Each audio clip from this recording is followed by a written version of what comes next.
One thing I love learning about, it's people's careers, and I thought, let's pretend like I'm on LinkedIn right now and I'm telling you all about my job and career journey.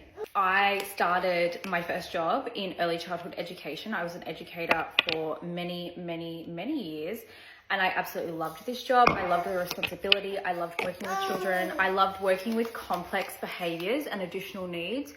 Children that were living with trauma. Like most people in this job, I got burnt out and I decided it was no longer the job for me. So I actually resigned and I did not have a job waiting for me.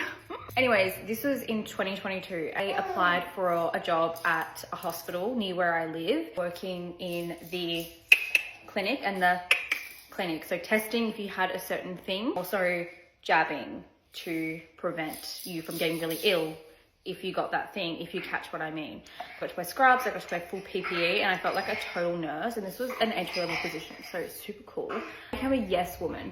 I said yes to any extra shifts, any extra positions. I put myself out there. So all of these positions were in the one hospital. So I then applied for a job in residential aged care, which was like ward clerking, but it was like so much more than that. This was definitely a sink or swim position. There were times that I was with someone who were grieving their partner they had just lost, 5 hours before. So it was a very emotionally intense job, lots of admin and paperwork, but I got to know families and residents so well and I absolutely loved it. And I did that for such a long time. I actually worked every single weekend in that role and a few extra days during the week. There, I actually got a job in allied health, working in administration. I absolutely loved this role. It definitely taught me so much more. I was like preparing documents for the hospital board, kind of like just another step up. And that is my permanent job in the hospital.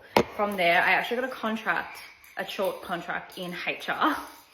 So random. I was doing like recruitment, setting up job interviews, contracts, contacting locums. I loved it. There, a position came up in the allied health intake department. So pretty much triaging referrals, setting up appointments. People are thinking, but you're not clinical. How are you triaging referrals?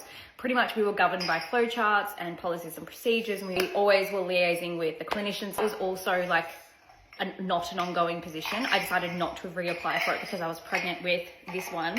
And I thought, well, I'm not going to come back for 4 days a week. So let's just let that position go. And I have my 2 days a week permanent part-time. The job I'm doing right now is, I'm not going to say where I'm working or anything like that because I haven't actually signed a contract. I love learning about everyone's careers. So honestly, everyone, let's just make this like a TikTok professional page. Because again, I dropped out of school, so I'm not saying drop out of school, but if you have not finished school, let this be your sign that you can still have an amazing career and you can work your butt off and you can show people that you are capable and smart and competent without having a piece of paper.